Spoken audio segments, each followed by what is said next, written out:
Hey everyone, welcome back to Happy Homesteader. If you're raising baby chicks, you need to know about pasty butt.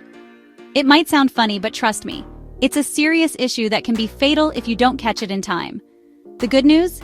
It's super easy to fix. Today, I'm going to show you exactly how to recognize pasty butt, the safest way to clean it, and how to prevent it from happening again. Let's get those chicks happy and healthy. So, what exactly is pasty butt?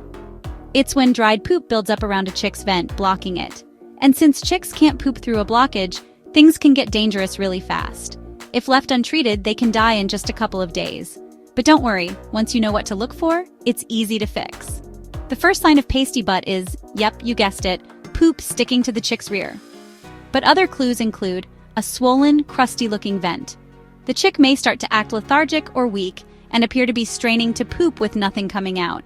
If you see any of these signs, it's time to take action as soon as possible. Alright, here's how to safely remove pasty butt.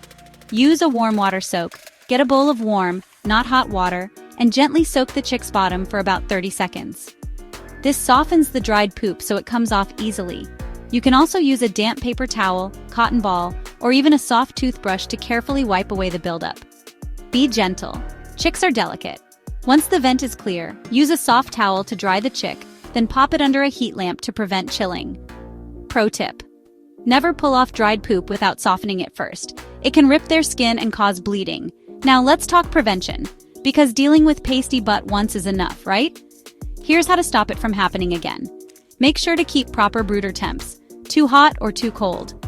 Your chicks can get stressed, and stress can cause pasty butt.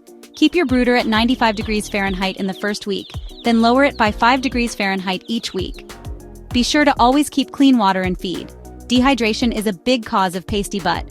Always provide fresh water and high-quality chick starter feed. Adding a little apple cider vinegar, 1 teaspoon per quart of water, can also help their digestion. Use probiotics and electrolytes.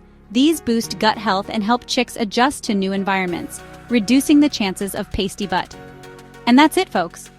If you've got baby chicks, checking for pasty butt should be part of your daily routine. It only takes a few seconds, and it could save their lives. If you found this video helpful, give it a thumbs up, subscribe for more chick raising tips, and drop a comment below if you have any questions. Thanks for watching and happy homesteading.